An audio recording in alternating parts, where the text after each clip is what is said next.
trafic entre les deux villes, Kinshasa et Matadi, depuis 2023 pour plusieurs raisons, on l'a dit. Il y a eu des catastrophes naturelles qui ont emporté la voie ferrée, mais il y a aussi la vétusté même de ce chemin de fer qui est centenaire et plusieurs autres raisons. Aujourd'hui, non seulement que la voie ferrée a été réhabilitée, des ponts ont été jetés, d'autres réhabilités. Voilà, le président de la République est à l'intérieur justement de ce wagon tant vanté ici, qui répondent aux normes en tout cas.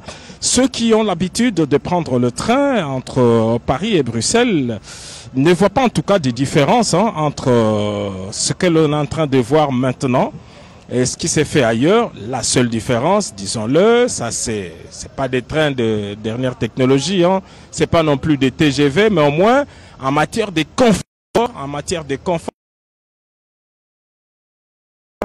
de ce train, de ces wagons voyageurs qui devraient faciliter les trafics à partir de la semaine prochaine entre Kinshasa et Matadi pour 8 heures de route, simplement 8 heures de chemin de fer, 8 heures de voyage à cause de la vétusté du chemin de fer. Il y a une vitesse qui est recommandée, c'est pas au-delà de 80 km/h. C'est un train qui prend beaucoup de temps, mais c'est pour des raisons de sécurité des voyageurs. Voilà, le président de la République, Félix-Antoine Tshisekedi Tshilombo, est en train de recevoir des explications de la part des proposés de l'Office national des transports. Il explique la fonctionnalité de ces trains, regardez tous les conforts qu'il y a, et le passager peut piquer un somme. Ce sont des voitures climatisées, on l'a dit ici tout à l'heure. Ce sont des voitures, les 7 voitures voyageurs sont climatisées et ont tous les conforts en tout cas voulus à un voyageur long courrier.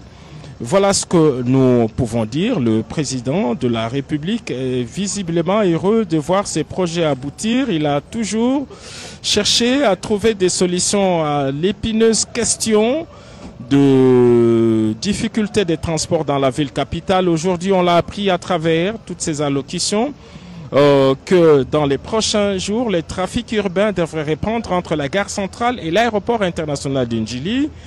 Entre-temps, dans la partie ouest également, la voie ferrée est en train d'être dégagée, l'emprise ferroviaire est en train d'être dégagée entre la gare centrale et Kitambo Magasin. Ceux qui passent par ce carrefour ouest de la capitale ont en mémoire en tout cas la destruction de plusieurs maisons d'habitation. Il y en a qui étaient élevées sur plusieurs étages.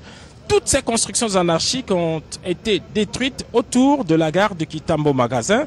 Et c'est un travail qui devrait se poursuivre jusqu'à la gare centrale. Donc tous ceux qui occupent l'emprise, tous ceux qui sont dans le périmètre de 15 mètres de part et d'autre de la voie ferrée devraient voir leurs infrastructures démolies, quelles soient de maisons, quel que soit le nombre d'étages. On a vu à Kitambo Magasin des immeubles de 9 étages, de 9 niveaux, réduites en ruine par les bulldozers démolisseurs de l'hôtel de ville de Kinshasa.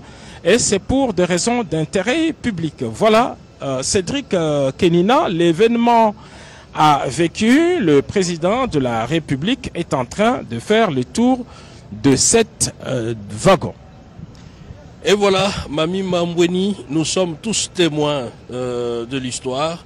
Nous sommes en train de vivre présentement un tournant décisif dans la gestion d'une des entreprises du portefeuille de l'État.